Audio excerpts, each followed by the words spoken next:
What would you do if your partner mid-sex had to blow their nose? I mean, it's not that personal. Sometimes you It's fart better during than sex. the alternative, I was like fine with it. dripping snot Yeah. on Yeah. your, like. Sometimes you fart during sex. One time I drank way too much water, so the only thing you could hear was just like the worst. Oh my every thrust. God. It was just like fucking waterbed. So Everything's just like jostling around. You're like, oh, I was I'm like getting trying. I'd nauseous. been drinking, so I was like, I'm gonna chug water so I won't be hungover in the morning. And then I was just like, Yeah. That's definitely going in as a cold open. You're crazy.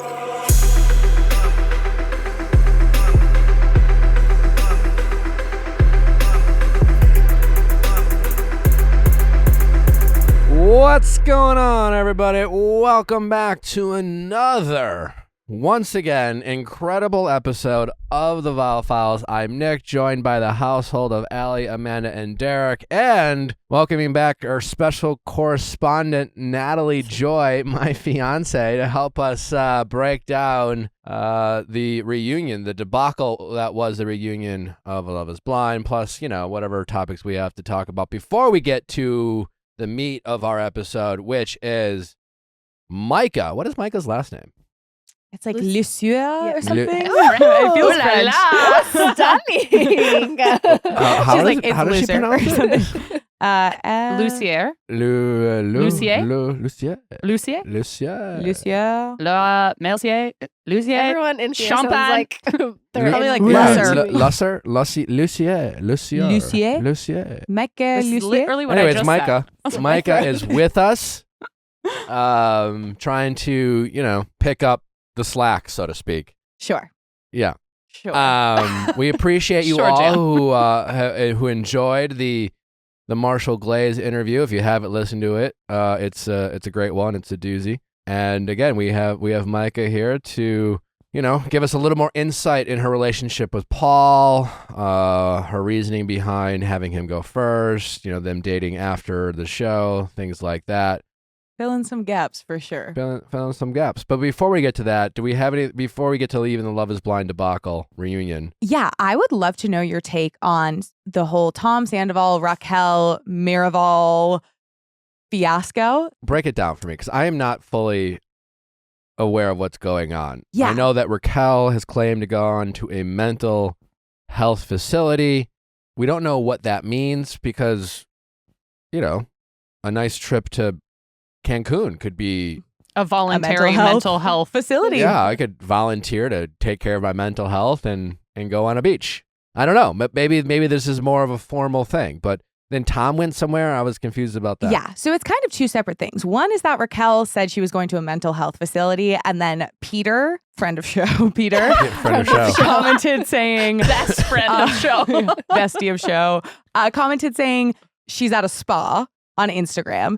So, and now it's resurfacing that it might be Miraval, which is this really comprehensive wellness facility. They have a lot going on. It's a hotel. You go on Is this their, like, is it a hotel? well, when you go on their website, they have everything from beekeepers to tarot card readers to artists to chef is one of the things they advertise. So it's definitely like an all-inclusive resort kind of thing. Like a Soho House kind of excursion, you know, for It's the creative. for the rich. Yeah, like sort of as like a getaway. But there is also some talk about like ways that they do kind of like more like spiritual trauma therapy. So they definitely address mental health, but not the way it might be addressed With in tarot a more cards? more traditional or legitimate inpatient treatment center that a lot of people would kind of assume when you say mental health So facility. it's like a good time. Probably. Yeah, It's I a think it's like vacation. indulgent LA people. Like, you know, it's like. So Tom went there. So separate of that, Tom goes to this resort and there's kind of some rumors flying around that he's there. This resort then posts on their Instagram a photo of their bar with a caption, "You know it's our time. These are the best days of our life," which is These are the best days of our Yeah, lives. so it's a lyric context? from their opening song. I'm already a little confused. Why does this wellness center have alcohol? Isn't that like something? Shouldn't we all be sober and like figuring out? yeah, I Right? think Like- yet another point where I don't know many mental health facilities that have alcohol, but I think it really is trying to be Well, a again, I what don't is a think it's mental a health mental facility? health facility. What, Like, I think what it's a spa classifies as a retreat. mental health facility? Because like taking care of one's mental health could mean a variety of different things to a variety of different people. I think it's a bullshit term that they're co-opting, and I think they're just trying to have as much business as possible because I imagine it's so expensive. So they're like, we got to get the people who are in here to like get fucked up and do some archery, and also the people who are detoxing. I'd ride a horse with a margarita. My mental health is solved. So Tom Sandoval was pretty pissed about this post to their Instagram, essentially confirming that he was there as he saw it. It was a bit cryptic. I mean, they didn't take a picture of him or a video of him. They posted a picture of their bar with a caption that included lyrics from the Vanderpump theme song. Yes. He didn't go, as we've confirmed with our own investigative reporting, this is not some sort of like hospital. No. This HIPAA's is- not applying here. This is a hotel that posted a picture of their bar and a lyric from the caption. I'm just saying. Also, he's bringing more attention to it by literally screenshotting it.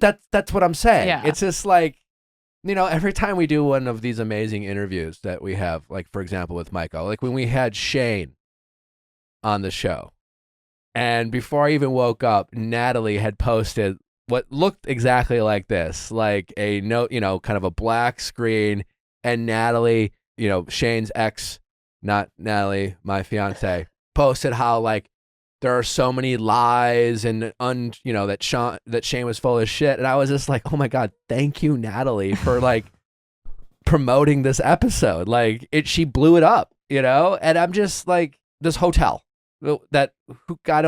this tarot card reading hotel posted a picture of their that bar. should be on their website. And This tarot Tom card reading decides hotel. to go lecture them. Yeah. Of all the people to lecture anyone right now, Tom outs himself. He tags them too. Yeah. Yes. This hotel must be thrilled. He's trying to put them on blast, and he is giving them so much free publicity. Like, what? Like, come on. He said, I'm beyond disappointed at Miraval Resorts at Miraval, Arizona, tagging both, let's make sure, at their decision to Let's get a double post refund. their Instagram account this weekend, alluding to me staying there this week. They claim to be a refuge for wellness and betterment, but that is obviously false. They'd rather feed into negativity and into the negativity and spectacle that has engulfed my life in a continuous effort to be healthy and work on myself. I planned a trip to go there completely alone to try to find some peace. I planned to go alone, and then Raquel showed up at my door. Yeah, amazing point. Miraval clearly isn't the place for that. Special shout out to the general manager who refuses to take any responsibility for the actions of his team, even though he considered the post, quote, in poor taste, end quote.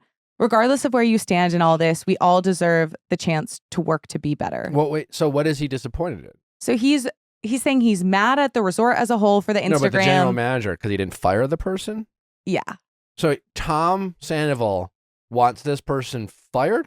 Or he at says least refuse to action. take Yeah. responsibility for the actions of his team. Tom did not write that. No, actually, I think There's- he wrote that. You think those are his words? Because it's so fucking self-indulgent and like completely unself-aware to like, first of all, I'm so disappointed. I just don't think Tom Sandoval is like in a position to use the words, I'm so disappointed in literally anyone right now. I don't know. He's being like a Caraval. Like he's literally doing a version of Karening where he's like, I'm so angry. You can tell the quote, it's in poor taste, came from him pestering a general manager on the phone for hours and hours until this general manager was finally like, I hear where you're coming from and I see how this could be perceived as in poor taste. And he's like trying to weaponize it and be like, I've Also, got you, sucker. And it's like, The post They don't is care. down. What else does he want? What other action is there to take? They removed the post. maybe he wants a free stay. Maybe he wants to get Does he comped. really want this person fired? I mean, he doesn't have enough money to have an apartment or move out of the house. So yeah, he probably just wants. I think he wants a scapegoat. yeah, I don't know. I mean, just- it definitely is a is little slimy on the resorts. I'm not Totally. saying I'm not part. saying it was smart of them, and yeah, it was probably some like 25-year-old like in social media manager who is a big Vanderpump fan who thought it was a little clever. But again, they didn't post about him, and they didn't really say he was there. It'd be like if you guys went somewhere and they like posted a random stock image and the caption was, "Will you accept this rose?" or something. Yeah, and I would have probably rolled my eyes for sure. I wouldn't have gone on my Instagram and posted like a lecture about decency and etiquette. I just like, he was caught at TMZ the other day, giving an interview. And he basically went on and on about how people, specifically his like castmates, like perpetuating the story, all while he's giving an interview. And like, he doesn't have to give an interview to this guy. He could just say, "Hey, sorry, I'm running late, and I don't really have anything to say," and just repeat that over and over. But no, he gives like a 5-minute interview, which perpetuates the story. This perpetuates the story. Mm-hmm. Literally. It gives us something to talk about. Like, if Tom just stopped doing Tom things, the story would die. He's the one who did the Howie Mandel interview. Also, thank you. But like, you're not laying low, my guy. no. Yeah, My if he guy. just like kept his head down. He's going to Coachella with a name tag on. T. Sandy. Yeah.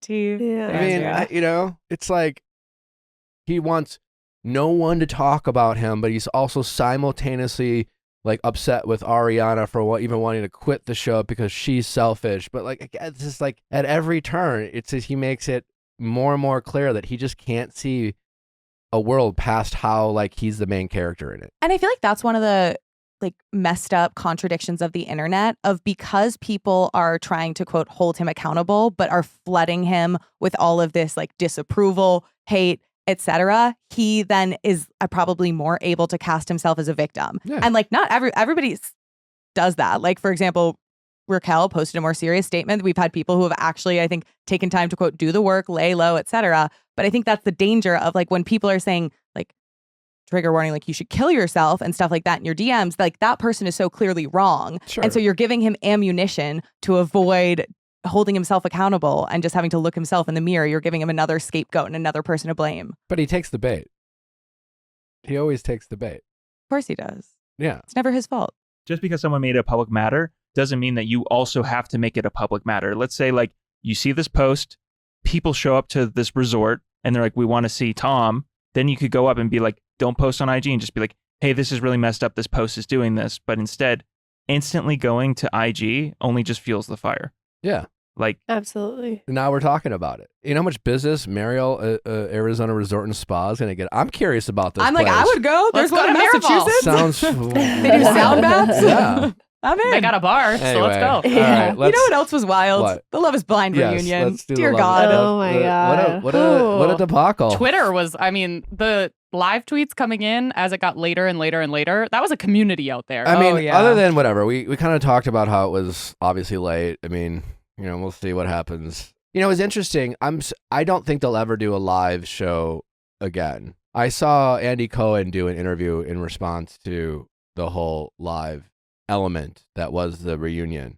And he was like, there's a reason why we don't do live reunions at Bravo, because, he's like, there's a lot of like to shift through before we get to the meat, so to speak, it's true. I mean, even, sometimes when we do interviews, guests will take a while to warm up, so to speak, before you realize, then they kind of get comfortable and they start sharing, but like with all these people, there's so many topics. Andy was just like, we'll spend 45 minutes to an hour on a topic, and every once in a while, like, something will come up that we didn't even expect, and that becomes like a real focal point or a highlight of the reunion. But you really have to kind of massage things and work to get it right. And with a live, you can't do that, because you can't have a 3 or 4 hour episode.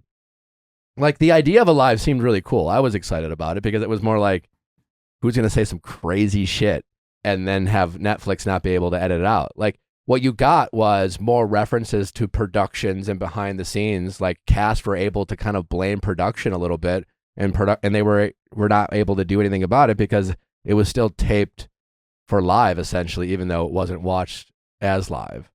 But other than that, it was just a giant mess, and people are really mad at Vanessa Lussier. They're very mad. And there's actually a petition on change.org that is entitled "Remove Nick and Vanessa Lussier as hosts of Love is Blind." And as of right now, 22,044 people have signed it. And at 25,000 signatures, this petition becomes one of the top signed on change.org. Can I humbly Really? request any person who signed that petition also sign another petition that aligns with your values? I'm not going to tell you which one to sign, but like maybe one that's a little more meaningful, like just in addition to. I love that it's .org and not .com. It's Like official. this is More- official. We're already up to 22, Like a PBS. 201. Exactly. Yeah. Like an NPR. Like they're not there for the money. They're there for real change. Real Yeah. change. And this Yeah. is real change. What did you make of her questioning or lack thereof at the reunion? Well, I didn't get to watch the reunion until later because some people, it's like, some people got to watch part of it live. And Yeah, it was then- like a Ticketmaster situation with Taylor Swift. Oh, it it was literally was giving PTSD. So we had heard a lot of feedback when we sat down and watched it that people were upset with Vanessa. I don't know. Like when we first started watching it, I remember thinking, because, as someone who like hosts this show, it's easy to be critical of people. And these types of situations, hosting a live event of a reunion is very hard. There's a lot of moving pieces. And so I kind of watch it with that lens, trying to kind of give someone the benefit of the doubt. And I thought the first like 20 so minutes, my first reaction was like, she's not that bad. Like I thought people were being a little hard on her. And then it just kind of fell off the rails. Yeah. For me, it was the, that was where I lost it. She really, it was more of a performance on her part. I mean, Yeah. and then she's an actor by trade, so maybe there's a little bit of that. But I think if nothing else, it just goes to show you that like it takes some chops and some a skill set to conduct these types of interviews, and not just anyone can do it. I think she also just made it like so much about herself. And like anytime someone would talk about what they did, she'd be like, oh, well, if you did that, like, I don't think I would be able to. It's like, we don't care, babe. We don't care if you would be mad at Nick Lachey. Like, Yeah. It just became more and more about her and kind of just cringy. And then, some of her reaction shots. And then she was just like bizarrely taking sides. Mm-hmm. Like when she Yeah. interviewed Jackie, where even Jackie was trying to sound like Jackie was clearly trying to demonstrate some humility around the whole Marshall of it all. Mhm. And she was trying to even sound almost empathetic. I forgot what she said. And then Vanessa like chimes in. She's like, well, I know why you guys broke up because you have that man right there. Yeah. It's just like, well, like that's What? It's not what we like. Let her speak. Let her address what we got to watch. The whole season. It wasn't the Josh and Jackie show. It was the Jackie and Marshall show. Mhm. Netflix, your, I guess employer, I suppose. I don't know who actually signs her checks, but that's the story they chose to tell. And like she just kind of had her own version of the narrative that she wanted to talk about, which She was it was just a little weird. Yeah, she was behaving like a cast member. Like Yes. she was attacking people. She was going at it. And it's like, Yeah. you're supposed to be above the fray. And like you lose your sense of authority and legitimacy when you're getting so heated. And to give her benefit of the doubt, I'm sure it was unbelievably stressful when the live thing was happening. Like I bet that was the biggest clusterfuck. I bet everyone's like cortisol was through the roof. Yeah. So that probably maybe not in her best headspace, but still kind of what the job is asking of you to go through insane conditions and still hold down the fort. And it just felt like she lost the fort. Yeah. There was no fortune. And then the kid thing got weirder and weirder. yeah, I just like even can I we know stop not to- asking that question? I think she's done that every reunion though. It's Like, just do y'all like I remember her doing that last season too. we're a relationship podcast, so every once in a while it will come up, and I'm always, it's just like, hey, is kids something you're interested in having? And then there's a yes or a no. And if there's a yes, then maybe there's some conversations. But she didn't even. It was always like, when are you having kids? yeah. Yeah. Or you should have kids. Are you gonna have kids? Who's gonna be the first one to have kids? It feels like the second you get engaged, then everyone who sees you is when's the wedding, and then the second the wedding happens, everyone just jumps straight When's to the kids. mother? Well, yeah, it's like I will let you know if there's something to know. I think Stop asking. there was a point at the end where who did she ask? I forgot, but like it seemed fine then, but it was just because she had brought it up so many times. I mean, again, it is Love is Blind. They are trying to have these relationships. I'm sure the Love is Blind family would love to see a baby born from, the love that is spawned from their show. Just do we like, know who Bartice's baby mama is? Yeah, what's up with There that is too, some by the mystery. way? Because like that kid is rather old, The kid was born in December. and he was filming. Perfect match last spring. So Do we know who the baby mama is? Yeah, her name is out there, but Yeah, she's 25. She currently resides in Texas. Her social media accounts are private. Okay. So she's just like some She's just a Like normie. a civilian. girl. Just a normie. Yeah. Okay. Who Batiste was clearly fucking before he went on Perfect Match. Right? Yeah. or very close around that time. I don't know exactly when they filmed, but it was March or April. I think he was daddy when he was filming Perfect Match. Ooh. Uh-oh. Oh, no. Right? Uh-oh. That might be the last time we ever see Batiste on Netflix. Yeah. You might take a hiatus for Yeah. fatherhood. Yeah, I think Hopefully. I think he might be done. God willing. And I think it's the best thing for everyone. I don't think he should go on another show now that he is Um, procreated. in terms of who took the biggest L for the reunion, I think it was probably Vanessa Yes. Lussier. Yeah. I mean, Bliss change that nailed art. it. Bliss Bliss was was what Zeneb was amazing. trying to be. I think who took the Oh, second biggest yeah. L was Zach. I Yeah, know- not him calling out his Instagram. I just yeah. Yeah. listen. I'm a Zach fan. Love Zach, and this might be a hot take. I know some of you might disagree because it seems like like the fan base. It's just like I know as reality TV, once you like someone, you've decided that like you hitch your wagon to them, and no matter what they do, you want to have their back, and no matter what someone you hate does, you want them to just be roasted. But like, listen, like whatever you think about Irina, like she came out and delivered a pretty rock solid apology. She did more than Jackie and Josh. Yeah. And this was, she already released a statement on Instagram, and, we've talked about that. And, and you had people in the audience laughing when she started she crying. tried to collect herself. And I'm just thinking, like, these are the same people who are accusing her of being a mean girl and being a bully, and and they're laughing at her because, she's crying, and I'm assuming people are laughing because they assume it's fake. Listen, like, what she did was wrong. Her behavior on the show was inappropriate, but I can assure you she's gone through it and taking a beating on social media as a result. And I don't think that her tears and her sadness over it are false. Either way, she delivered a solid apology. And I don't know if she means it. I don't know anything about her. I don't know if she's going to follow through with this apology. I just don't understand. Like, here's why I thought Zach took the biggest L. Because Irina comes out, gives this apology. And Zach's like, basically like, thanks for sharing. By the way, I still think you suck. and you came on for fame. You came on for fame. You were so much worse. But like, hey, I don't want anyone to beat up on her anymore. But although, by the way, I do have receipts. Go check out my Instagram. Yeah. It was just a little much. Fine. If he wanted to just kind of get it out because it was the first time talking to Irina, fine. But then fast forward towards the end of the reunion when it was the Micah and Paul show. And again, like whatever you want to say about Micah, she has also addressed her behavior.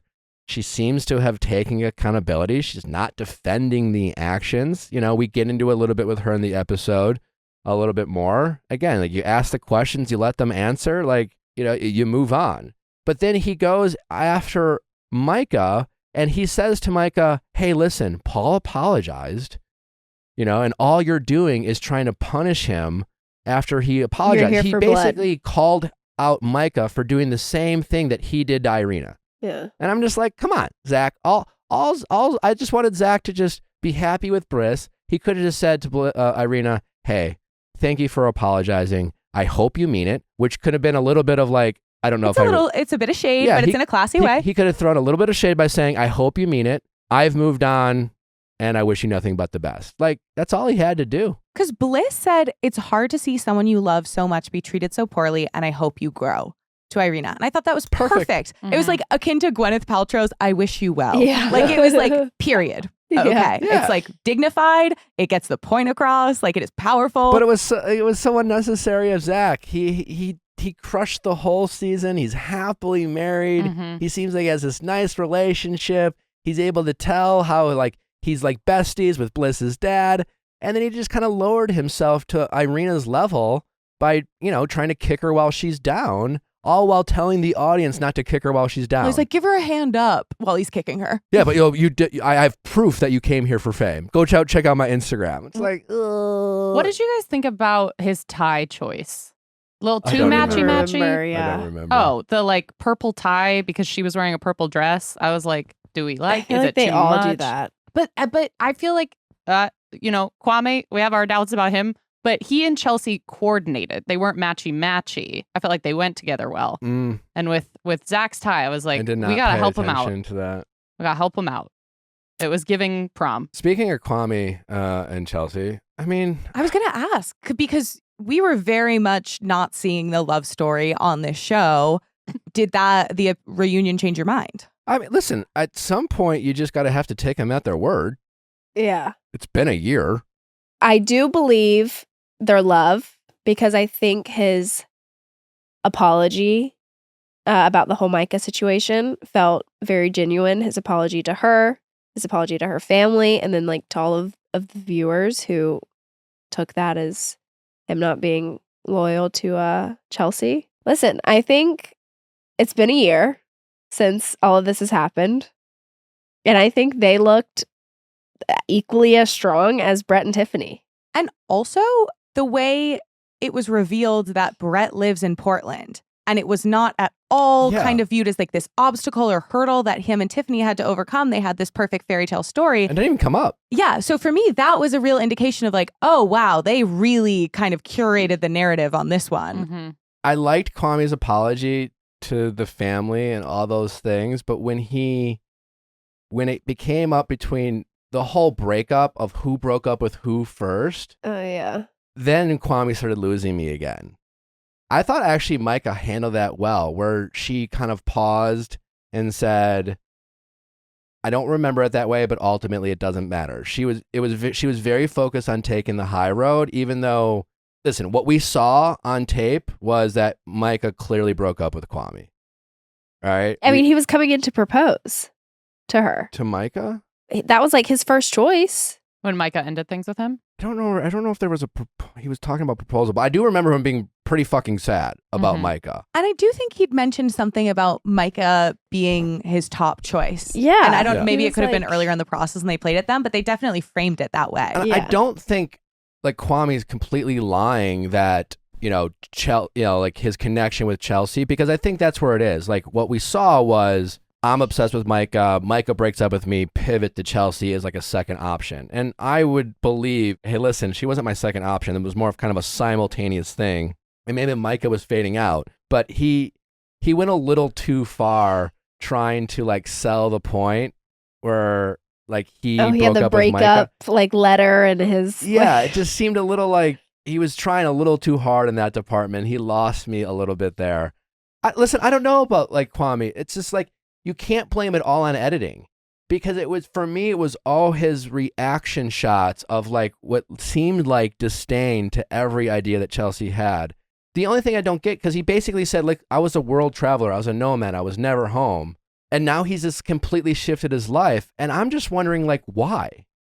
That's what I want to ask him. And I guess he's just going to say, well, because I love this woman so much. But like, what was it about this relationship other than you met on TV and it's all about love? I'm still not convinced that deep down, Kwame hasn't convinced himself that he is in love and that this is a relationship for him, because I don't see the passion. And I see a guy who had a completely different life, and then that all drastically changed for this life. And I'm just, how is that sustainable? If he is so sad about letting the life he loves so much behind, it just doesn't seem like Chelsea is making him so happy to let it go. And if I hate that we feel this way, but it's also hard for me to wonder why Netflix would want to make us doubt this relationship so much. Like, what's in it for doing that? Maybe just really needing that storyline of Micah and Kwame went in Mexico and wanting to legitimize it and make it seem like it was still. Well, it still happened. Yeah. What did we make of the Micah and Chelsea like behind the scenes footage that they aired? Oh my gosh. Where Micah and Chelsea are walking the dog, and Micah's like, "Hey, listen, I just want to address like that was inappropriate of me." It seems like with some of the fan base, like they don't want an apology. It's just like they just want a crucifixion. Like it's like if some of y'all were like watching this in medieval times you would just be like, off with their head. You're throwing stones at them. Yeah, until like they like actually executed someone, and then you'd be like, well, maybe we're a little too hard at them, You're like, why? Where's the grace in this society? Yeah, I don't know. I mean, I will say it was an interesting nugget to learn that Irina messaged Bliss after That she Mexico dodged and a was like, bullet. you dodged a bullet. Yeah. But at the same time, texting Zach, I wish you nothing but the best. I hope something works out with Yeah. you and Bliss. Like, Yeah, listen, it sounds a little she calculated. did a shitty thing. Like Irina sucked hard on that show, and she definitely was a mean girl. But I'm willing to, have this very intense experience in public shame that she received be something that makes her go, I don't want to be thought of this way, and I'm really disgusted by my actions, and I am embarrassed by what I got to see and humbled by it, and want to like make change. I don't know. Like, I do want to believe that that's possible. Like, what is she supposed to do? Imagine Irina is your best friend, your ride or die. Obviously, she's fucked up, but no amount of being shitty to her is going to eliminate the fact that she fucked up. So what do you want her to do going forward? There's nothing for you to say. Like, you're going to criticize her no matter what. Yes. It feels like with the internet sometimes. Yes. And a lot of us have been mean girls, and a lot of us have been assholes or rude, and we've all had to apologize for things. I just, again, I think Irina sucked and Micah sucked at times. But like, I think you have to take their apology and see if they mean it. I'm curious to know your take on this. I recently have thought about this, and I feel like before TikTok, it was really only like major celebrities who were getting trolled, or like people were saying terrible things under their stuff. And now I feel like so many people's like TikToks go viral, like random stuff will go viral, and they have a sense of like mean people come after them.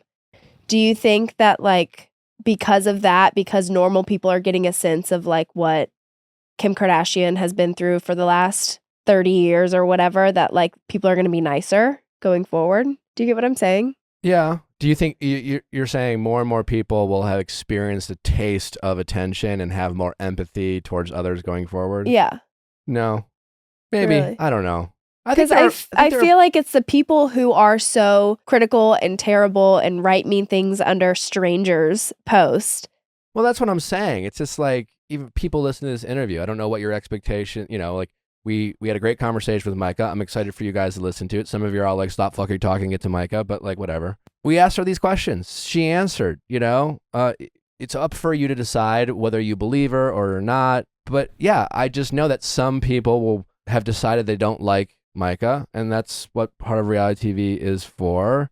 For all the people who went on, Irina's or Micah's Instagram and wrote anything nasty, how are you any better than what they did? That's what I don't understand. Okay. Brene Brown has the best quote about this, and it's, if you're not in the arena getting your ass kicked on occasion, I am not interested in or open to your feedback. There are a million cheap seats in the world today filled with people who will never be brave with their own lives, but will spend every ounce of energy they have hurling advice and judgment at those of us trying to dare greatly. Their only contributions are criticism, cynicism, and fear-mongering. If you're criticizing from a place where you're not also putting yourself on the line, I'm not interested in your feedback. That's great. Yes. Who said that? Who wrote that? Brene Brown. She's the one who I'm like, you have to read her book. Oh. And Yeah, is Brene. number one fan. Yes. no, that's great. Yeah. So it's just like, I don't know. And I was really disappointed in my man, Zach. Yeah.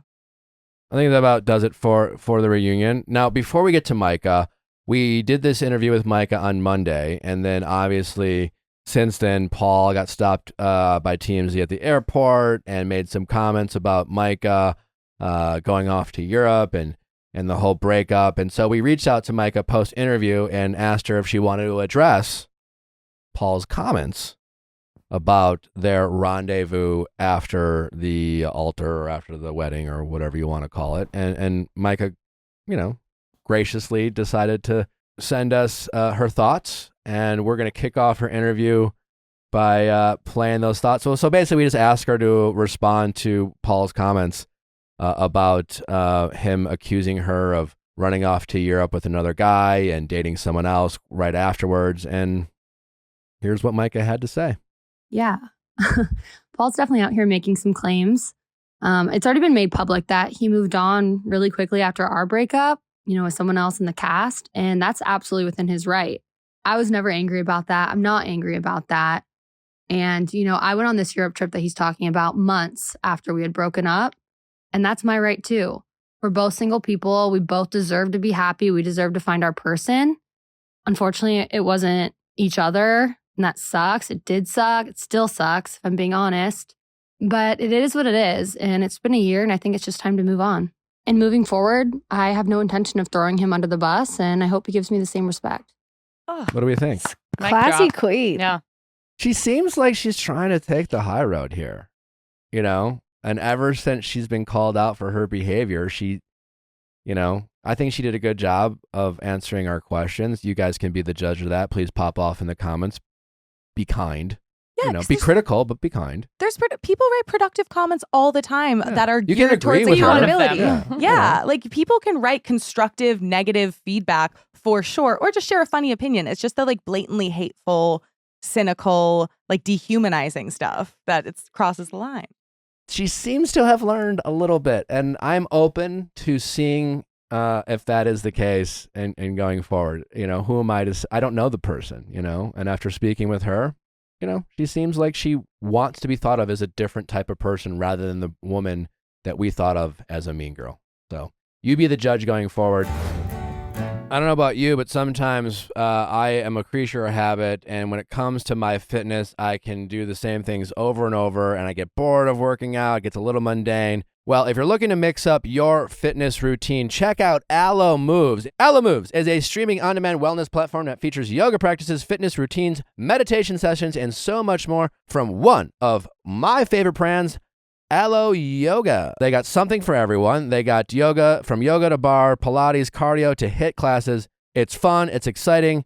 Also, the relaxing guided meditation is really very relaxing. It's a great way to kind of, you do the workout, then you do the meditation. It's just a great way to start your day, or maybe it's just a great way to unwind from a long day of work. Alo Moves has a ton of fresh content with over 100 new classes added every month. Something I really appreciate about Alo Moves is they have these series. So there's one about doing an inversion or a handstand in yoga. And so it's awesome because I have this goal. I've always really wanted to be able to do that. And with Alo Moves, I can do just a little session before I go to bed. I can just squeeze it in my days when I have free time. Well, it's not just me that is loving Alo Moves. It was also voted Best Wellness App of 2022 by InStyle Magazine and Best Yoga App of 2023 by Women's Health. And right now, for a limited time, Alo Moves is offering my listeners a free 30-day trial. Plus, get this, 50% off an annual membership. So try it free for 30 days. And then if you love it, which you will, you get half off an annual membership. But you can only get it by going to allomoves.com and use our code NickViall in all caps. That's right. That's ALO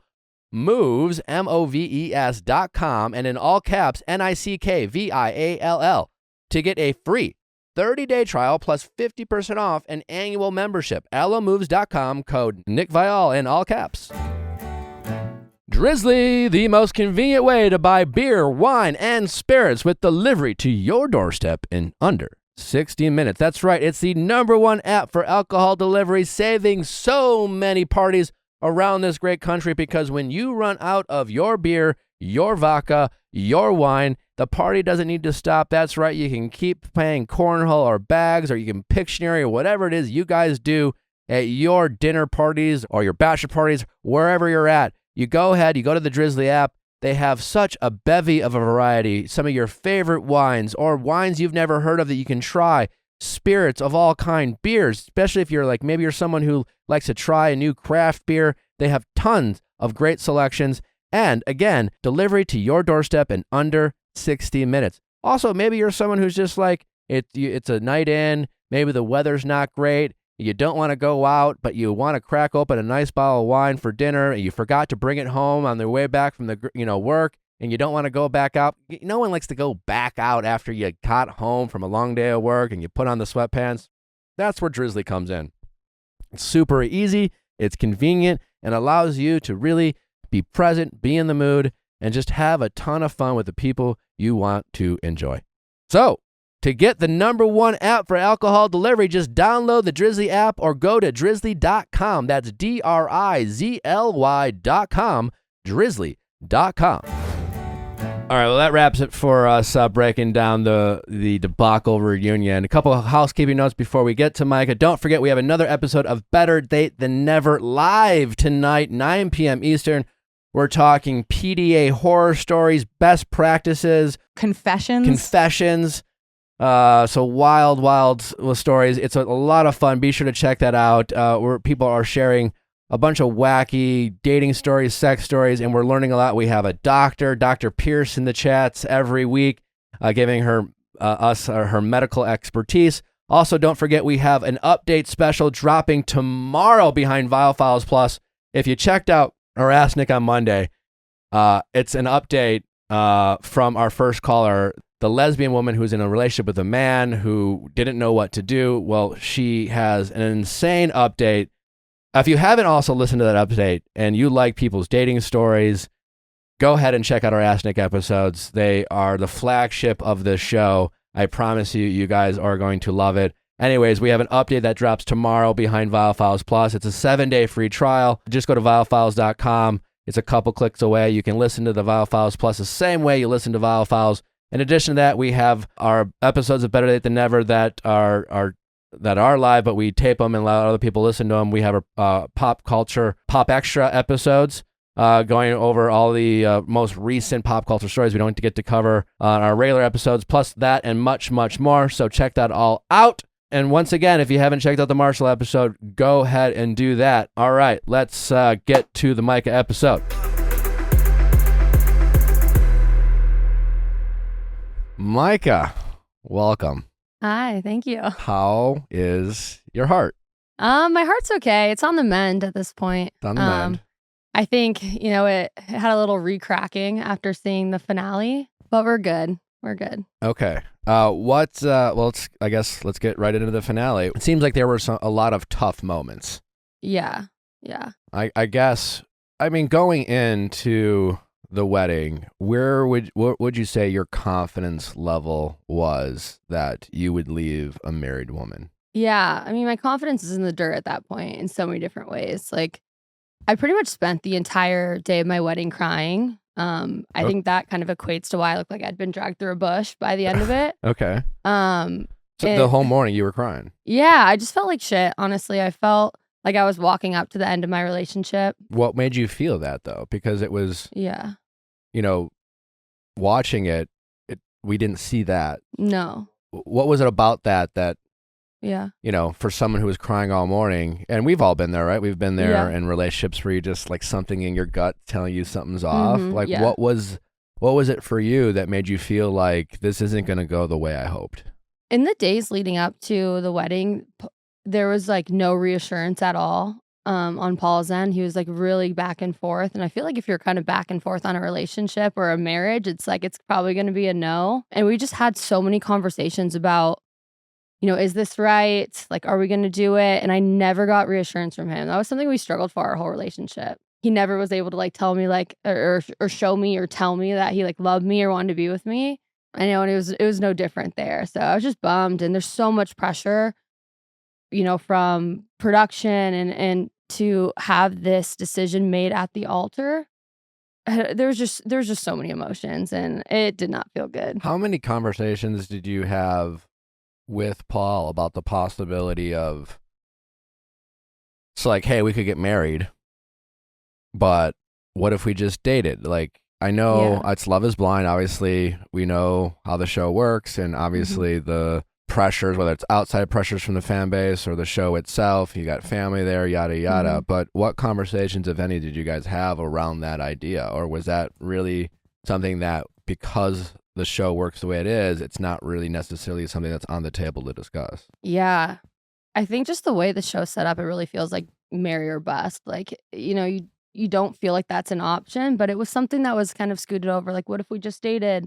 I even remember in Mexico, like one of the first conversations, like Paul and I had once cameras were gone and we were like in the room together, he was like, are we actually going to get married? And I was like, where are we not? I guess not. I don't know. I just think that he probably understood that it was just too quick for him Sure. from the beginning, which I do understand. I think it was too quick, but I think as the momentum led up to the wedding, I think it kind of both had us feeling some type of way, like, oh my God, like maybe we should do this. I mean, we were so in love. I think the logic was just never really behind it. Okay.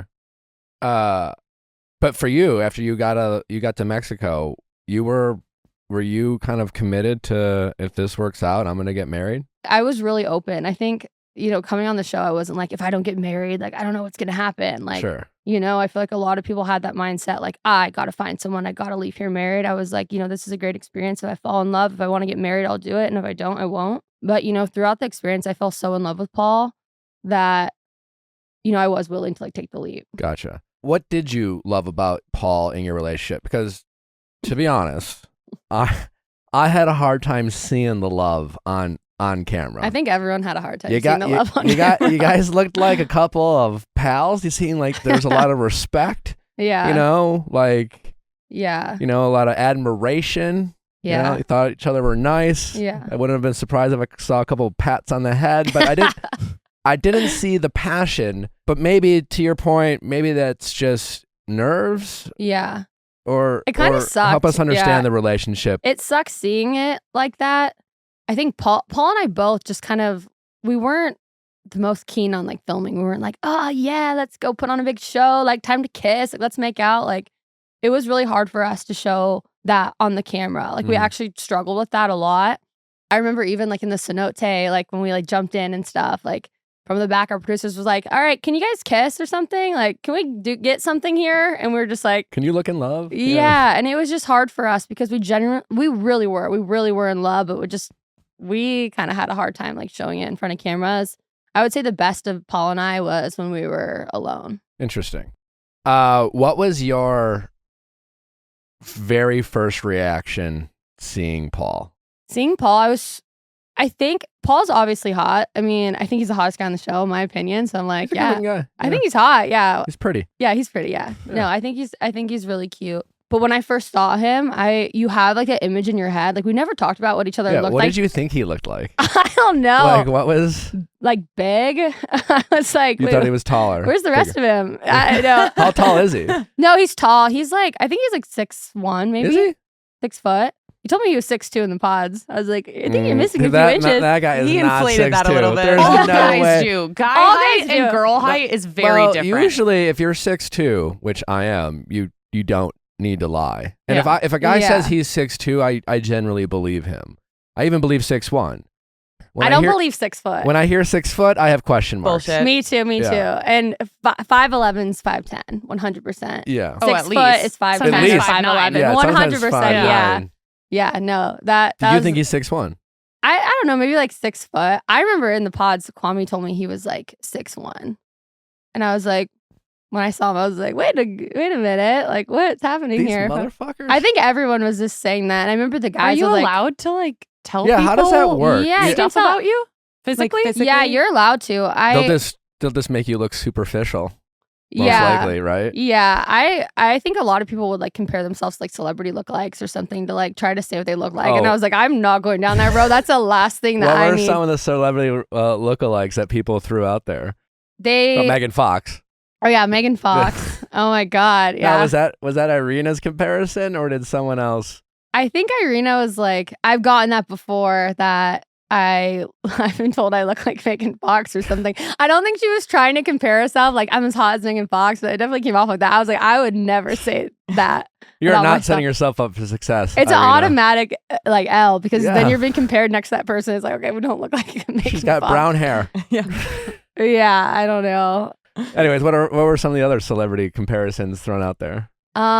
Brett got Jason Derulo, I think. I can actually see that. I can see that I one actually can for see that. sure. Yeah. I think someone said Marshall looked like Will Smith, I think.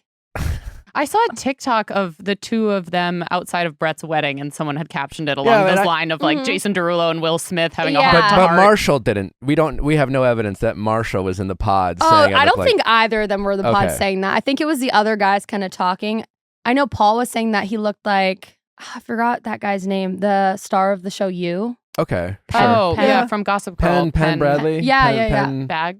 Penn Yeah. Bagley. Penn Bagley. Is it Penn Bagley? Okay. Which I kind of see. I think his I don't need demeanor other U is more fans like coming him. after me. Oh God, yeah. Yeah.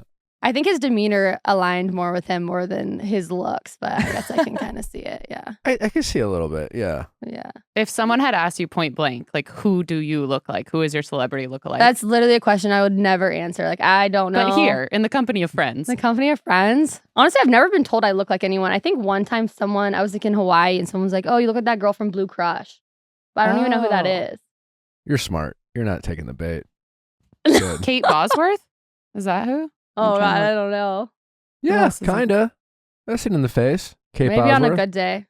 So you thought Paul might have been bigger and taller. Yeah, I think it was just the comparison. It was what I had in my head for seeing him. And then when you guys, hug and you kiss and you say I love you and then you leave, when's the next time you see one another? You don't see them until you're literally walking into the resort in Mexico. Wild. Yeah. You don't even take a flight together? No, because No. I don't want you talking. No, camera. I was. You have nothing. You don't even have like a magazine, no phone, just staring out the window. So one thing they don't really talk a lot about on the show, they talk about it a little, but they really don't get into the weeds, is like how, like, sex. Fooling around. You've met a stranger. You're engaged to a stranger. You've had all these conversations. But, like, some people, it seemed like they were hooking up right away. Some Yeah. people, like, what were the conversations that you and Paul had around getting physical and stuff like that? Yeah. Because I'm assuming those are important conversations that you Mhm. have to have. There's a lot of potential expectations. There's a lot of chances for both people to just not be on the same Yeah. page. So it's important to have these conversations. How did you guys approach that topic? Yeah, we were really honest with each other. Honestly, we were honest with each other. We weren't really honest with everyone else. We're fibbing. Yeah, we were hooking up, but we didn't want to. I was just like, my mom's day gonna be one? watching this show. I think day 2. Day 2. Okay. Or yeah, day 2 or day 3. We hooked up for the first time before the pool party.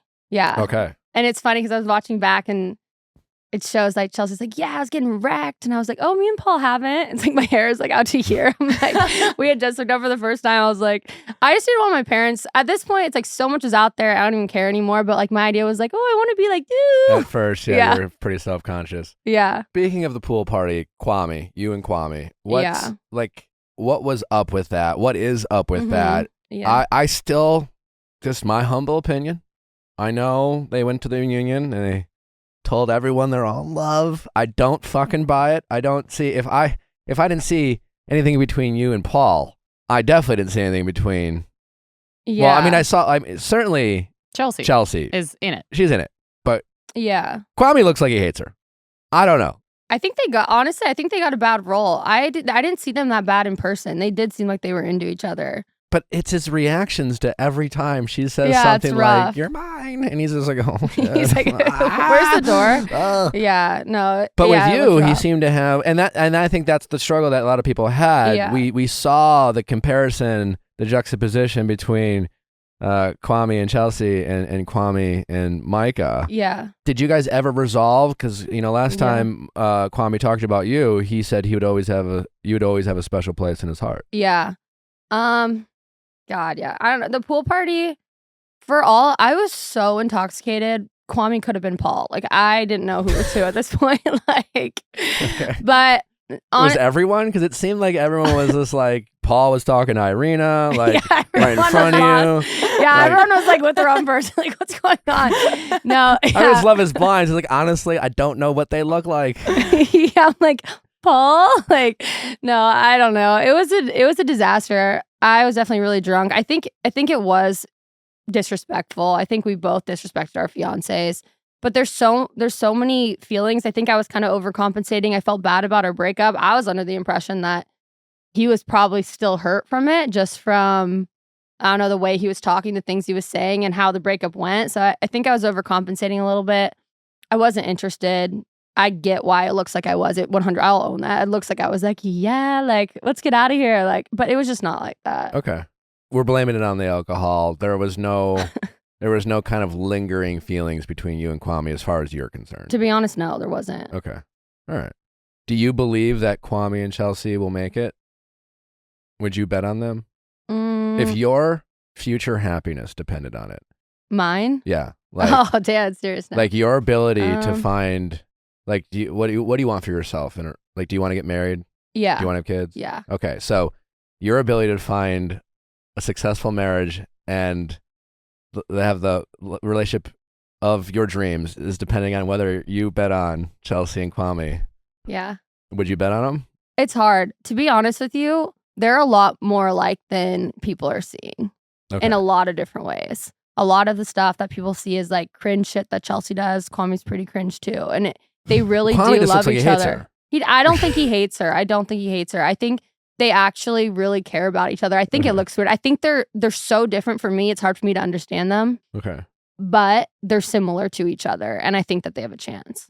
What would you put their chances? Oh my God. I'll bet on them, honestly. I think Chelsea's going to hold on to that thing. You won't let them go? Yeah.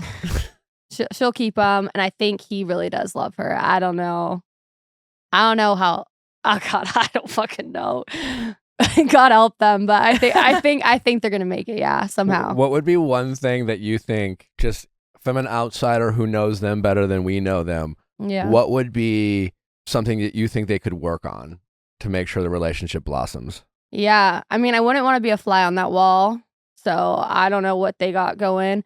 I think maybe they just need to listen to each other more. Okay. I feel like they're both talking and neither of them are listening sometimes. I feel like it's like, here's my opinion, and someone's like, here's mine, but it's like, it's not coming together sometimes. Or at least that's what it looked like from an outside perspective. Interesting. Okay. Kwame's got to work on the way he rides bulls. Have you guys seen Oh that my video? God, of him bull riding in the middle of a bar? And I the need fact that financial compensation from that. That literally was against so my horrible. will. Yeah. Yeah, I saw Yeah. the video against my will. Yeah, There's I pushed it in front of you. I apologize. What is this video? Oh, it is you've never seen someone ride a bull the way that Cowgirls Incorporated. And- It's well, like a first of downtown all, Seattle I'm assuming bar. this is a mechanical bull. Yeah. Like the guys running the bull are, well, just that, they're guys, and they have no interest in seeing men on these bulls. And these mechanical bulls could like whip anyone off in a second. But And so why when you is he see a woman riding it go like on, they have this? it go nice and slow. And when they have a guy go on, they just whip him off in 2 fucking seconds. He looks like he's doing just fine. It's just it's almost like he's taking it too seriously. I feel like he was like, Well, this what is do you going to be want a him to thirst do? trap. Yeah, he this was is like, hot. I'm so fucking hot. Let me thrust on this bull. But the thing that really I gets thought me he did a about pretty good this, job. he's alone in this video, someone said. not Kwame at a bar by himself in Seattle on April 8th. To ride a mechanical bull. Alone. How do we know he's by himself? We have to trust TikTok, I guess. Yeah, we got it. What do you expect him to like ride the bull with This is She's on the back of it. I don't know. That's just some Kwame bashing right there. Yeah, that's not an objective criticism. Journalism. Yeah. It doesn't hold up. It's Brooklyn's birthday. That's right. The company that brings you some of the greatest sheets, bath towels, robes, duvet covers, comforters, and that much more. They are turning 9 years old, and to celebrate their birthday, they want to give you, the customer, the gifts. They're giving you the gifts. They want to give you 25% off their award-winning home essentials. That's right. I call them the 8th wonder of the world. I mean, their duvet covers are their all seasons duvet cover is great because it's not too hot in the summer. It keeps you warm in the winter. It's incredible. That's what we sleep on at home. It's so wonderful. Their loungewear, incredibly soft, and nothing could be softer on your skin. They really have it all. And the best part is you're not breaking the bank to have the highest quality materials on your bed, on your body, in your home. It's incredible. Your hand towels are insanely soft in a way that I noticed it the first time I went to your house. So if you're hosting a party soon or you're going to have company or you just want a little bit of everyday luxury in your life, get these hand towels, get these bath tiles. They elevate the experience so much. You've heard me rave about Brooklinen for so long, and if you haven't tried them yet, now is definitely the time to do so. And you don't have to take my word for it. Over 100,000 5-star reviews and counting from other customers that they have. That's right. Brooklyn's birthday sale is almost here. Shop 25% off in store at brooklinen.com. Don't miss out. It only happens once a year. Listening after the sale? Well, visit brooklinen.com and sign up for emails to keep you up to date on exclusive offers, new products, and much more. That's brooklinen.com, brooklinen.com. Rocket Money. Hey, people, stop wasting good money. I know we're not all financial planners. We're not all amazing with our monies. Well, let Rocket Money help you stop wasting money. Rocket Money is a personal finance app that finds and cancels unwanted subscriptions, monitors your spending, and helps you lower your bills all in one place. Rocket Money does so much. It's amazing how much Rocket Money does for you in helping you negotiate bills, track your expenses. But if all you did was get Rocket Money for their abilities to cancel unwanted subscriptions, that alone is worth getting it. It has saved me literally thousands of dollars a year because I try something, I forget it's there, and I'm paying $9.99 a month here. I'm paying $14.95 a month there, and that stuff adds up. And Shavings make a pile. They do. Over 80% of people who have subscriptions they forgot about. And chances are you are one of them. And it's so easy. They literally just, Rocket Money, the app just identifies what apps you're not using and cancels them for you. And over 3 million people have used Rocket Money, and it saves the average person up to $720 a year. That's just an average. That's a It's- vacation. Yeah. Like, imagine Literally. getting an additional vacation every single year. Imagine just getting a check for $720. Rocket Money also helps you manage all your finances in one place with automatically categorizing your expenses so you can easily track your budget in real time. Also get alerts if anything looks off, like checking your credit. It's amazing. It's incredible. There is no reason not to try Rocket Money now. So stop throwing your money away, cancel unwanted subscriptions, and manage your expenses the easy way by going to rocketmoney.com/VIALL. That's rocketmoney.com/VIALL. Again, rocketmoney.com/VIALL. All right, Micah, let's talk about your friendship picker. Oh. Seems a bit off. Yeah. Or are we just not seeing, because first it started with your friendship with Irina. Mm-hmm. That got messy. Yeah. That went downhill quick. Yeah. Are you guys still friends? Yeah, we're friends. I mean, at first, I took a massive step back. So I was like, damn, maybe everyone's right about this chick. Like, what's going on? But I think we both kind of displayed that we, immaturities. And I think if I expect people to believe that I can grow and grow up, it's Sure. I should give her that same respect. That's fair. That's fair. Do you, Zach accused her of being in it for the fame last night. I don't know what Zach was on last night, but it was too much for me. You thought it was too much. She was sitting there trying to apologize. Okay, think it's genuine or not. She's sitting there. She showed up. She's doing her best. And it's just dig after dig after dig. And then to say someone's not there for the right reasons, you've plugged your Instagram just in this finale or this reunion 4 different times. True. Who's here for fame?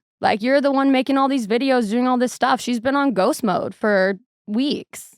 Yeah, that was a bit That's fair. sus when he was saying the receipts that I posted on my Instagram. I'm like, okay, so are we dropping your handle or? Yeah, check my story. Yeah. Yeah. Yeah. Yeah. I don't know if anyone on the show can really make that accusation without having the finger pointed back at them. I mean, it's the truth. You all are on a TV show. You're on a TV show. There's other ways to find love. Of course, it's an experiment and people are here. Maybe it does work. Maybe there's an opportunity here, but you're literally surrounded by cameras. You're actively on Instagram post show. I mean, be real with yourself. Maybe it's not why you came, but you're making it work. Yeah.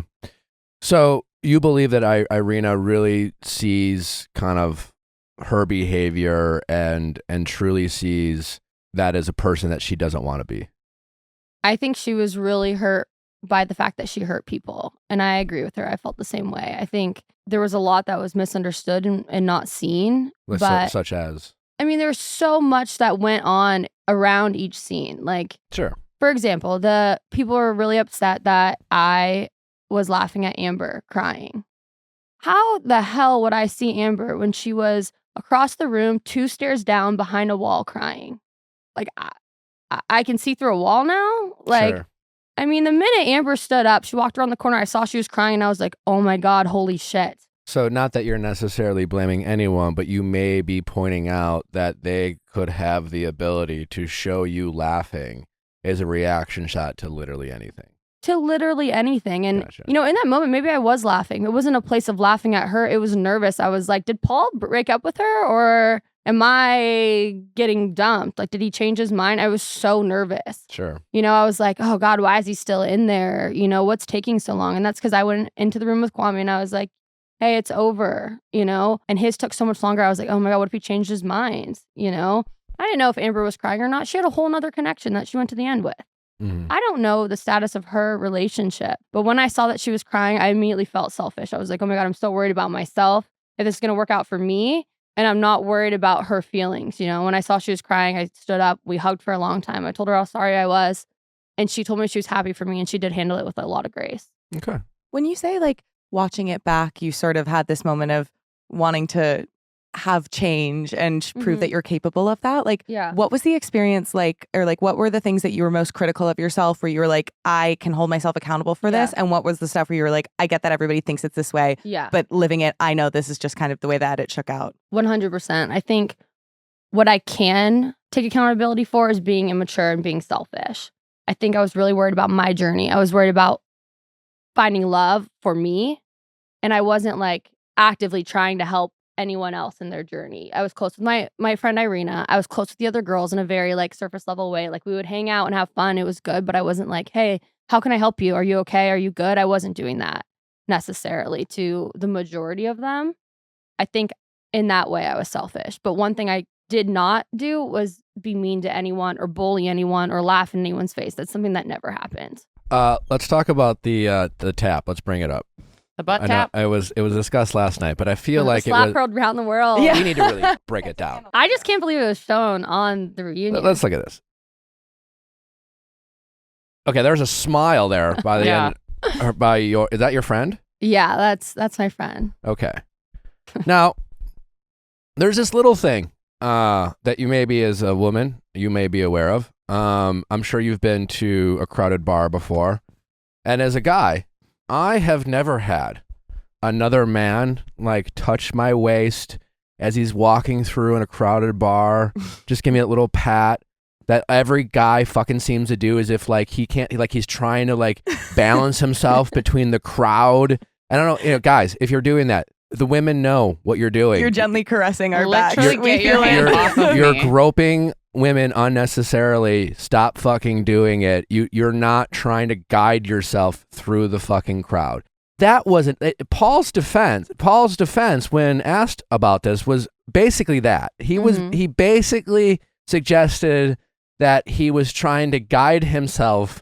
Or it was more of like, sorry, I nudged you on the way out the door. It's like a 5-foot doorway. There's like plenty of room. He didn't nudge her. By the time he didn't that nudge her at all. He's already halfway out the door. The only thing that touched her was a flick, little flick of a of his hand. He's already out of the doorway. You see his hand like come back and like flick that.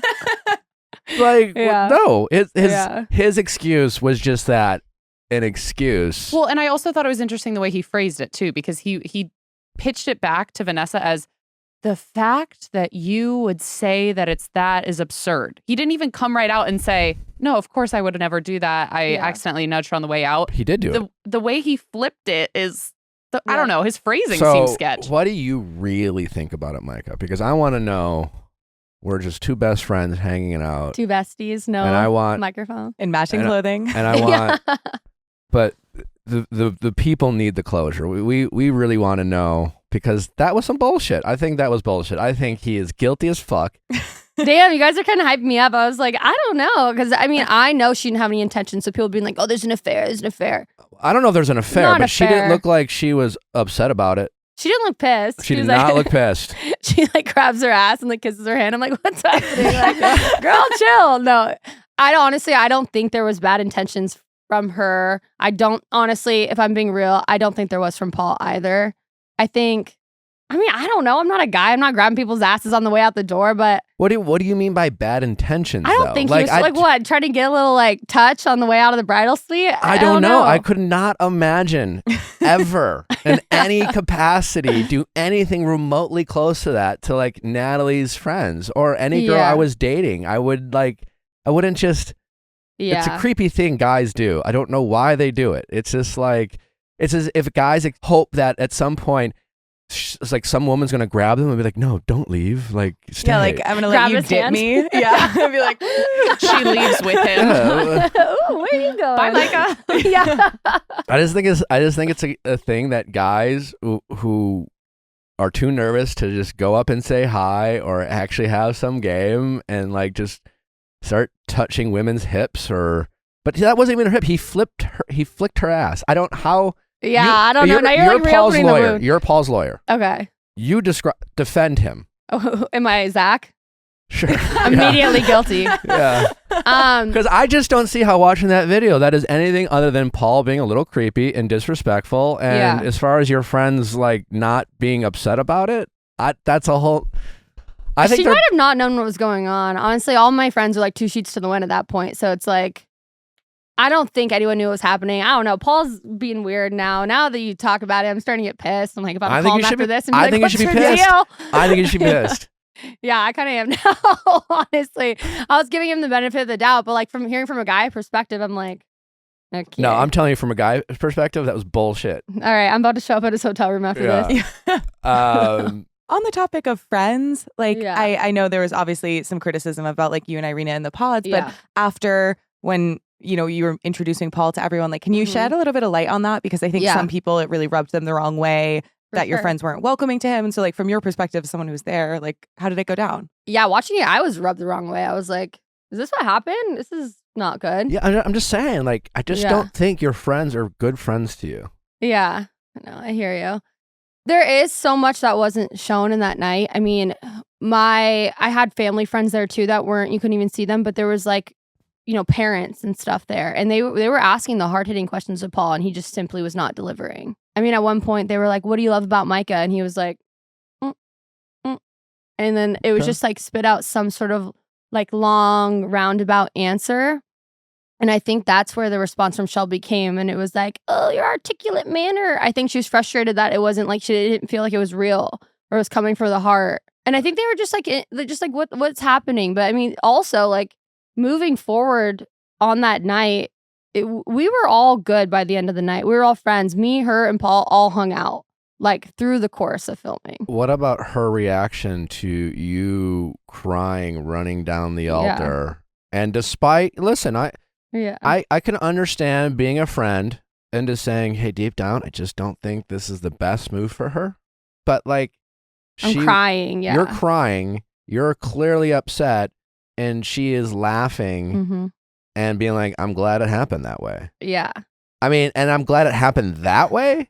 Like, I would have understood, hey, listen, I didn't like how it happened that way, but I think this is for the best. Right. Like, that would have made sense. But that, have you had conversations with her before? Yeah, we watched it together actually. And I was boy. Yeah, I was like, whoa, like, what the hell? Like, I am heartbroken. I think you should probably be chasing after me, not like, having a good time in the crowd. But when she said that, she explained it to me. And I know that what she explained to me was the truth. And she was saying that's exactly how I wanted to happen, because I think she knew that I wanted to say yes. I mean, I was going back and forth throughout like the weeks, but that day I was so hurt because I wanted to say yes to him. And I think she was scared that I was going to say yes. And then because no one knew I was going to flip the question on him. That wasn't planned. It wasn't like this big conspiracy, like, oh, like, it's going to be cool for TV. It's like no one knew that was happening. And I think she was so scared that Paul was going to say yes because I did, or that maybe I was going to say yes and be embarrassed. I think she was literally just happy how it happened. After watching it back, because when we're watching it, Paul, well, I certainly haven't done Love is Blind, but having been in a somewhat similar atmosphere. Yeah. You tend to know before you claim to know. These shows that we've been on love to like, oh, it's like, as if like we're incapable of making decisions, but everyone's different. Paul genuinely looked conflicted. He looked confused. Yeah. And so I couldn't help but wonder if you wondered if Paul would have given you a different answer had you not made him go first. Because I could have saw a conflicted guy who's really on the fence. Like you were both looking for that reassurance and that validation. We were, yeah. And instead of getting it from you, he got, I need you to go first. Yeah. Did you question that decision, and did you kind of regret it at any point, wondering if Paul would have made a different decision had you not made him go first? I think that's a great point. I think there is a chance. Yeah, I think there's a chance that he would have said yes if I said yes.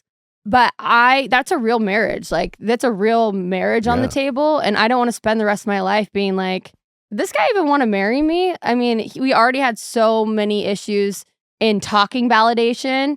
he wasn't able to just like sit down and be like, I love you, I want to marry you. Like I never heard that once. I never felt that. And so I'm not going to get married to him and then just be like questioning, like wondering the rest of my life with him if he wanted to marry me or not, or if he felt backed into a corner. Yeah. So, I mean, yeah, maybe he would have said yes, but for what reason? Okay.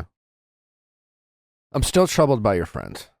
Yeah, I'm still stewing on that. Well, you know that they follow each other on Instagram, right? The girl, I'm blanking on her name, butt tap girl. Oh, yeah, and he was like liking her bikini pics. Well, yeah, there's just like, there's some other data points here. Maybe they're not fucking, but like. But enjoying each other's attention. If I had an ex-fiance, I would hope that all my friends are exing him as well. Yeah.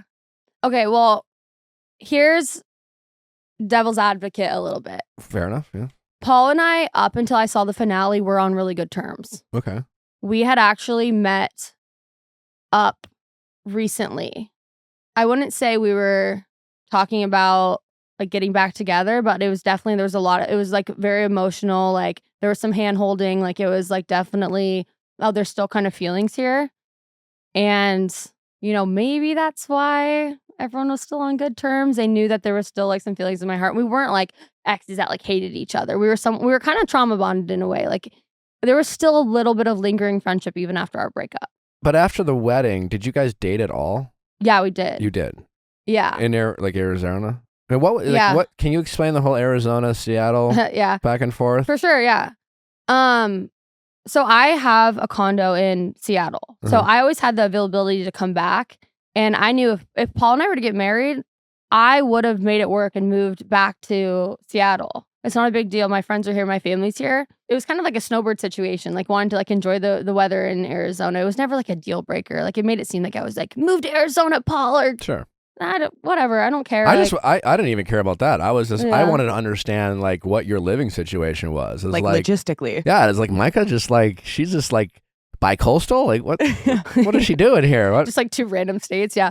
No. Yeah. I mean, that was kind of, it was just getting out of the gloomy Seattle. I mean, Seattle's super depressing. I love it. It's my hometown. Like I love it. But during winter, it's kind of hell. All right. So did you guys start dating right afterwards? Like what were those conversations that you and Paul had following the end of, you know, the I don't want to marry you? Oh, also, what did you think about the I don't see you as a mother comment? Oh my God. It honestly sent me into oblivion because I've never heard he's never talked to me about that at all. So seeing that was so weird and it really hurt. But it's odd because I think back to like we were talking like during the show and I was like, so do you want me back yet? Like kind of being funny like at the beginning, like because I was like down so horrendous and I was like, oh, you want me back? Like kidding. And he's like, I just really hope that you don't hate me by the end of this. And I feel like he knew that maybe this was coming or something. And I was like, what do you mean? Like why would I hate you? Like I know what happened. I was there. Like we're through it. Yeah. And then I see that and I'm like, damn, like why twist the knife? You already said no at the altar. Now you're like, oh yeah, you'd also suck as a mom and I don't see myself marrying you now or in 10 years. Then why did you want to date me afterwards? You knew I wanted both those things. Yeah, I honestly, when he said the 10 years part, I had to like rewind and be like, did he just say that?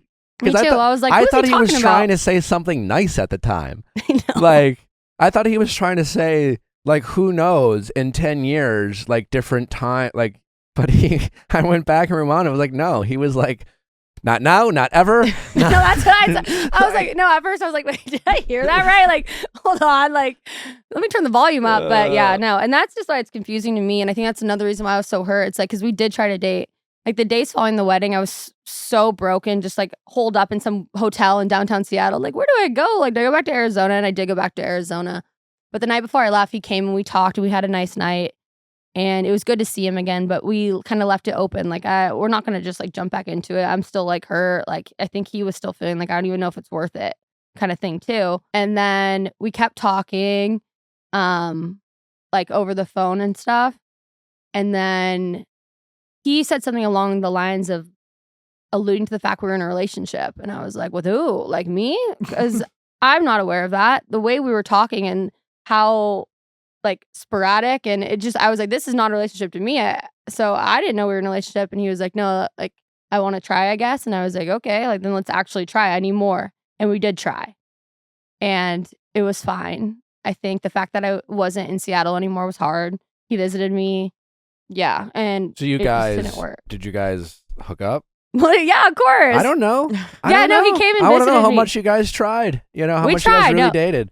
Oh no, we tried. Yeah, we definitely tried. He came and he visited me and he stayed with me, and it was good. Honestly, it was good, but How long did that last for? not that long. Honestly, I think he came and visited me on, I think it was like Memorial Day weekend or something. There was some TikTok that went viral saying that I was like walking around the pool of my apartment complex being like, I don't even like him. Like, okay. And then the next clip is like me and him making out in the pool. It's like, it's just so, I don't know. We definitely tried. And how did that end? I think neither of us were putting in enough effort. I think our hearts weren't in it anymore. I think like either too much had happened or maybe we just weren't meant to be. But Who made the final, like, who brought up the conversation to say, this isn't working? I did. I was not getting enough. Like I didn't feel chosen or wanted, or I didn't feel like he was excited about our future. And I felt like I was losing my interest too. So it was just time to end it. And did you guys pretty much kind of cut ties from that point and just waited to... Yeah, he pretty much told me, he was like, if you end it now, like this will never be a thing again. And I was like, okay. Did you guys reconnect before the airing of the season? Yeah, I think it was more of like we needed each other to kind of lean on, and it kind of brought us back together a bit. But obviously now it's like game over. Like not a word spoken. We're not talking at all. Mm-mm. Did you guys talk at all last night off No. He called me before the reunion and I was like getting my hair done and I was like, hello. And he wanted to know what you were going to say. that's kind of how I felt. He was getting too. ahead of it. Yeah. Yeah. And I was just like, I don't know. And I think we both just agreed to be honest and, just say how we were feeling then. We were going to have to talk about it. Obviously, I'd rather not have to go on TV to confront my ex, but it's what we signed up for. We had to do it. And I think we're just like, let's just talk then. But honestly, none of it made me feel better. Yeah, I didn't feel, leaving the reunion, I was like, okay, why am I more pissed? So yeah, we haven't talked since. Because you found out he slapped your friend's ass. Yeah, I had to see that video again. It's pissing me off. Have you talked to your friend about it? Yeah, she's like, what? She's like, in a million years, I could not have ever thought that I was going to be a part of this whole scandal. She's like, God, what's happening? Is there anything like now, having spoken to Paul last night, that you kind of thoughts that are now clear to you, or like things that like sentiments you wish you could express to him, or like kind of what you would want to leave him with in terms of like just articulating where you're at? Yeah. Yeah, I mean, I guess I'm just confused why we even tried at all after the wedding. Yeah. It just seems like a waste of time. I mean, if he thought that he could not see himself marrying me or couldn't see me as a mother, it's like, then what are we doing? Like, what were we doing here? What was the point? You knew I wanted both those things. It's like, was it just to hang out until you found someone new? Like, what was the deal? It's like, it just seems like a waste of time. And obviously we both had to put in effort. It was long distance. It wasn't just a thing of convenience. Like, oh, you're down the street. Like, let's hang out. Let's hook up. It was like, we're trying like from a distance and limiting ourselves to possibly finding someone else. Like, what's the point? Were there ever conversations, because there's always a lot of accusations from the internet about, and Zach to Irina, you're doing it for fame. Yeah. What conversations, if any, did you guys have, or did you hear any other cast members talk about, the opportunities that this show can bring them and things like that? I feel like everyone is so afraid of being canceled. No one ever talked about anything. Like everyone was just like so tight-lipped about everything, all nervous about what was going to come out. I mean, I'm shocked at the accusation that Zach threw at me yesterday, being like, the girls here have been saying that you were never interested in getting married to Paul. I'm like, who? Okay, stand up. Like, so Zach is just out there throwing grenades, huh? Yeah. He's feeling very lawyery. Yeah.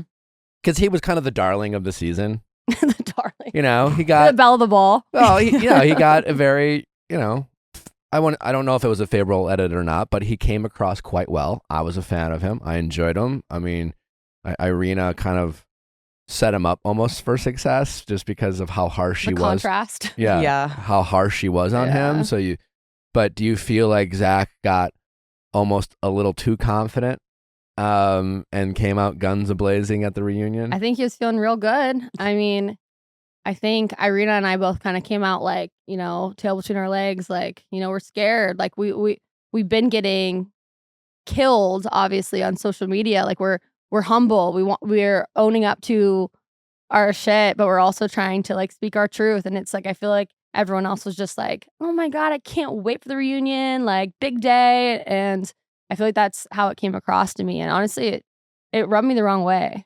With all the nonsense that happened with the whole live and it not being live, were you a little bit relieved when you found out that it wasn't going to end up being totally live? Or what was your mindset while that was all going on? Because like you get all hyped up and we're about to go live and they're like, just kidding. Like what was your emotions during that whole fiasco? I don't know. I was like, can we just get this going? Like, I just wanted it to be over. I didn't care. I don't mind it being, I was happy it was live because drag me, do whatever. It's like, I want to see it. I want it to come out now. I want to be done with it. I want to move on. And I also don't want to have to worry about what's actually going to be shown and not shown. I mean, I wish there was more I could talk to, but I mean, there's so many different storylines and drama. You know, it's like, I don't feel like I had like a big floor to talk. I mean, you have, sure you do. This is a big floor. No. I got this floor. This is a big floor. Yeah, no, I got this floor. Yeah. What are there any storylines people love behind the scenes? Because as you know, like not everything gets aired. We all know that's the kind of golden rule of reality TV. Yeah, I mean, I wanted to have more time to. I feel like how things were portrayed at the beginning and the Mean Girl edit and stuff. I feel like it really put a damper on my storyline. I feel like no one was able to kind of see like my journey with Paul and kind of see it as genuine and see those things. And I just wish I could have, owned up to my part in it and kind of cleared the air there while also kind of like trying to explain like things are just not how they look. And while there is things I can learn from it, I can grow, I can be better, I can be less selfish. It's like, things were taken so far out of proportion. I feel like it really just kind of changed the vibe of the show. It's like the show is supposed to be about falling in love, not about like the drama and the girls like lounge. I don't know. I think it was just, I just wish there was more time to dive into everything, I guess. What's if there was one thing that you wish could have been shown that wasn't? I wish that they showed Paul and I actually falling in love. Like there was nothing. Like was there a moment that you guys had that you specifically remembered where you're just like, why didn't that make it? I thought there was a lot of moments. We had such a great date after we like made our rings. Like I set up this date for us to like weld our rings. I was like, this is like some Paul stuff. That was your idea? Yeah. And I was like, this is like some Paul thing. Like, do like something that's kind of like his vibe. It does sound like a Paul thing. Kinda I don't even know the guy. Yeah. It sounds like a Paul thing. Yeah, no, it was cool and it was really fun. I was wearing heels and like they were like, okay, can you get your extensions out of here? Like you're about to catch on fire. And I was like, I don't know. I'm just trying to be here for him. I don't know. But yeah, no, it was just great. And it was a really lovely date. We laughed. We had so much fun together. We were always laughing. Our personalities were so aligned, which is, interesting because you guys said that a lot. Yeah, and he seems pretty dry. You said that a lot. We see the world the same. Yeah. Oh yeah. That was your big go-to line. Who didn't he say that to? The lines were on recycle. I was like, what? Like watching it back, I'm like, wait, you said that to me too. It's like, ooh, our honeymoon in Positano. I was like, whose? Theirs or ours? Because I feel like the same line is going around to everyone. I don't know. I wish there was more shown because we were really in love. He is really funny. He seems dry. He's not. I mean, I guess his humor is a little morbid. It is dry, but I don't know. I wish our personalities were They don't shown give more. you a lot of breath to be funny on those shows. No, there's not. It's like, okay, so are you guys going to share credit cards? Like, what? I'm like, we're just trying to have a good time and like fall for each other. And I think one thing about Paul and I is we've even talked about it post-show. We really chose each other because of how we made each other feel. We didn't think about the logical part of getting married. I think a lot of couples, they went into the pause and they're like, okay, if we get married, we want to do this and this and this, and here's how it's going to go. Paul and I were more focused on enjoying each other and getting to know each other as a person and seeing how our personalities mixed. We weren't thinking about like the logistics as much. And I think in the end, that was the thing that he couldn't get past. Yeah. Jackie and Marshall. Yeah. Oh my God. And Josh. Yeah. Messy. Mm-hmm. Almost like really messy. Almost like you're welcome. Kind of like Yeah. Yeah. Kind of like took the spotlight off of you. But what are your thoughts of that whole mess? Mm-hmm. I think people don't realize how strong the connections are between the people that you don't choose. And I think sometimes they do linger over. I mean, you can see that with Kwame. And I think she had that as well. And I think in the end, her and Marshall just ended up not being a match. And her next person was Josh. And I think on paper, they kind of do have a better vibe together. And I think she was looking for someone more similar to her, not necessarily someone who balanced her out. That was a very nice way of putting it all. I'm trying. No, we like messy. Yeah, you like messy on here? Yeah. But yeah, I mean, I think that their ending was a little chaotic. I think they could have given each other a lot more respect. But Yeah. I mean, it's stressful. It's so much going on. Did you feel a lot of pressure? Well, actually, you weren't dating Paul by then. But like, yeah, when you guys gave it another shot, how did you guys have to be sneaky about it? Like, how does that work with you guys kind of being embargoed for like a year? Yeah, I mean, at that point, no one knows who you are, so it doesn't really matter. It's like, I don't know why someone was taking. You know what? I think about that pool party thing that, or whatever it was that people were saying that I said, like we were just doing it. Netflix made us be together or something. There was like some TikTok that was like really viral. And I mean, think of that day and it's like, why would I ever say that me and Paul were just faking it and then him visiting me there and us making out? Netflix isn't there. Yeah, that doesn't make sense. It doesn't even make any sense. And I feel like that's where a lot of like, oh, they're not even genuine. They never even cared kind of comments came from. Do you think it was kind of a cop-out that Jackie and Josh didn't show up to the reunion? I don't know why they didn't show up, to be honest with you. I am really interested in knowing. I heard it was like way above everyone's like pay grades. So I don't know. Maybe they didn't just Sounds to me like they decided not to come. Really? I can't imagine there's a world in where Netflix wouldn't want them to come. Like that was a major storyline. I don't know why she wouldn't want to come. She was like, I'm bringing the tea. I'm bringing the receipts. I mean, she's just a big talker. Yeah. Okay. I think she chickened out. Yeah. And didn't want to get flamed and roasted and was afraid that most people were on Marshall's side of things. And naturally. And she, I thought it was kind of a bunch of crap that like, it's like, if fine, they're not going to show up, but why did they have them have a separate interview with Vanessa rather than they could have zoomed in? Yeah, it's like, true. I mean, granted, Netflix had some technology issues yesterday, so I heard that was Shelby's fault. Maybe, yeah. But like, yeah, I would have loved to have some dialogue between the three of them. And me too. I was ready for a brawl. I don't know. I was kind of shocked they didn't come. I think that there's a lot that they both wanted to say, I'm sure. So I'm shocked that they didn't. They seem like people who want to talk. So I don't know. I really don't know what happened. It does seem like a cop-out. Other than Irina, you still talk to? Do you talk to anyone from the cast? Well, that's kind of the thing, actually.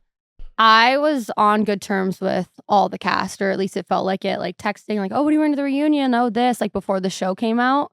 And I feel like when they saw how the media and everyone took things, they kind of dropped me like it was hot. And I was like, what is going on here? Like, why? You were there in real time. You saw what happened and we were all fine and dandy. And the minute people started turning on me, it was like they didn't want anything to do with it because they didn't want to be dragged down. Because they were like, you're really fake. So surprise, we actually haven't been friends with you this whole time. And it's like, okay. That happens a lot. That's not uncommon. Yeah. And so it was kind of a bummer. Honestly, I do have a little bit of hard feelings regarding that. What did you learn about yourself through this whole experience? I think I really know what I want in a relationship. I think I know that I require a lot of attention and a lot of different things, but I want to feel chosen and wanted. And now I know what I want, like looking for a partner. And I also know that I have a lot of growing to do. I mean, it's hard because it's like, yeah, I'm 26, I'm grown, but at the same time, I'm being compared to all these people that are 10 years older than me. Yeah. And it's like, I even saw things, it's like, oh, comparing Tiffany and Micah's friends. It's like, yeah, they're 10 years older than us. Yeah, we're at the bar and we're kind of messy and we should probably move on from that. But it's not who we are. It's like, it's an era. And I think, it's like having this mirror in my face being like, okay, it's time to kind of grow up. I think that's kind of where I'm at now. And I think that's probably the biggest thing I've taken from it. Besides the fact that, I know who I am. This has forced me so much to look internally and be like, because, you have all these people saying these horrible things about you, like attacking your looks, attacking your character, attacking your family. It makes you like go to bat for yourself internally. It's like I've had to tell myself over and over again, I know who I am. I'm a good person. I'm not these things people are saying about me. And I feel like it's made me stronger. It's also brought me and my family a lot closer. That's awesome. Micah, any final thoughts before we let you go? Do you regret this whole experience? I don't regret it. I think it was honestly, it's a roller coaster. I'm happy that it's kind of done and dusted. Netflix has started to do other shows like Perfect Match and things like that. Yeah. Could you see yourself entertain an offer to go back on reality TV? Everyone loves a comeback story. Redemption arc. Redemption arc. I know. My arc didn't finish off. I was like crawling out of the grave, but I don't think I got all the way there. Yeah. I don't know. It's TBD on that. I'll have to think about it. I'm just trying to recover from this chaos at this point, but we'll see. Are you going to talk to your friend about why she follows Paul on Instagram? Yeah, I'm gonna beat her ass. No, I literally could give a fuck. I don't follow Paul on Instagram, so Sounds good. I think you should talk to your friend about it. okay. I'll call her after this. She looked happy. She liked it. She's like, that felt good. It looked sus. Is she liking his stuff? I have no idea. I'm gonna have to look into that after this. Do you trust her unconditionally? I do. Well, Micah, it's been an absolute pleasure. We Yeah. really appreciate you taking the time. Yeah. Best of luck with everything. Thank you. I'm sorry you struggled during this journey, but it sounds like, honestly, like you've learned a lot. It sounds like you're taking this opportunity to see if there's, areas for growth. And I honestly think that all of our struggles, if we want them to be, can be true blessings for us in the future. And it seems like you're looking to have that be a similar outcome for your experience. I totally agree. Yeah, thank you. Awesome. Where can the people find you? Pitch the gram. It's all right. It's what okay. does that even mean? You're Find me allo- on you're- Instagram, you're follow me allo- on TikTok, watch me embarrass myself. What are you selling? Like, come on. It's allowed. It's allowed on this show. It's allowed. Everyone does it. Yeah, no, It's find me on expected. Instagram. Yeah. Hopefully I'll be back on my bullshit, Where can they traveling, find doing you my on thing. Instagram? What's your handle? What is It's it? my name, Micah Lussier. Okay. Are you on TikTok? I'm on TikTok too, trying to Okay. figure it out step by step. Same thing. Yeah, same thing. Yeah, watch me embarrass myself on TikTok I doing all the bet cringe if you do a trends. play-by-play of Paul's little ass tap, I bet that'll go viral. Oh my God, I think I might have to. Yeah. Yeah. I think Yeah, that's a great idea. I think we should do that. Hell yeah. All right. Thanks for listening, guys. Don't forget to send in those questions at asknick@theviallfiles.com for all things Ask Nick. All you Viall Files Plus listeners out there, all you Update fans out there, we have a new Update special for you this Friday. It is a wild one, especially if you listen to Ask Nick on Monday. It is insane. It is insane. First caller, I am in a heterosexual relationship, but I'm a lesbian. Mine- We have an update. Oh my God. Mind blown. So be sure to check that out. That is tomorrow. Oh, and if you haven't listened to the Marshall Glaze episode that dropped on Tuesday, be sure to check that out as well. Thanks for listening, guys. Bye.